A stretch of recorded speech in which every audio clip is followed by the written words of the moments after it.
Consultancy ద్వారా పొరోపెల్ అనే కంపెనీలో 3 months బ్యాక్ నేను జాయిన్ అయ్యాను. వాళ్ళు మాకు జాయిన్ అయిన టైంలో 3 months ట్రైనింగ్ ఇస్తాము, తర్వాత టెస్ట్ పాస్ అయితే ప్రాజెక్ట్లో అసైన్ చేస్తామని చెప్పారు.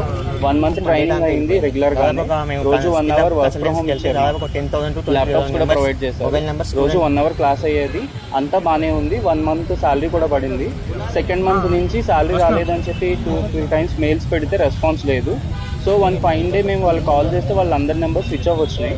సో వెంటనే అందరం అలర్ట్ అయ్యాము. అంటే వాళ్ళు మా అంతటా మేము గ్రూప్ క్రియేట్ చేసుకున్నాం వాట్సాప్లో, చేసి అందరం అలర్ట్ అయ్యి అక్కడికి వెళ్ళి చూస్తే మొత్తం షట్ డౌన్ అయ్యింది. ఫ్రెండ్స్, నాకు ఇప్పటికీ అర్థం కావట్లేదు. మీరు అందరికి ఐటీ జాబే కావాలి, ప్రతి ఒక్కళ్ళు నేను చూస్తా కామెంట్స్, సార్ నాకు 20 lakhs ఎల్పీఏ వస్తుందా, 50 lakhs ఎల్పీఏ వస్తుందా. మీరే బిజినెస్ ఓనర్, మీరు అర్థం చేసుకోరు కనీసం. మీరు మీ ఓన్ బిజినెస్ అవుతాయి కదా, ఒక ఫ్రెషర్ మీరు ఎంత శాలరీ ఇస్తారు. ఫ్రెండ్స్, మార్కెట్లో ఓపెనింగ్స్ చాలా ఉన్నాయి, ఎస్పెషల్లీ డిజిటల్ మార్కెట్ సెగ్మెంట్లో చాలా ఉన్నాయి. మా సినారియో ఏంటంటే, మేము ఒక కంపెనీ ఇంటర్వ్యూ కాంప్లెక్స్ డ్రైవ్ వస్తేనే 6 to 10 members వస్తారు ఇంటర్వ్యూకి అంతే. కానీ అందరికీ ఫుల్ స్టాకే కావాలి, అందరికీ ఐటీ సైడే కావాలి. గుర్తుపెట్టుకోండి ఫ్రెండ్స్, కొంచెం out of the box think చేయండి, ఇన్నోవేటివ్గా ఆలోచించండి. అండ్ గుర్తుపెట్టుకోండి, కష్టపడకుండా ఏ జాబు రాదు. ఎస్పెషల్లీ బ్యాక్ డోర్ అనేది ట్రై చేయొద్దు, బ్యాక్ డోర్ వల్ల మీకు ఉపయోగం లేదు.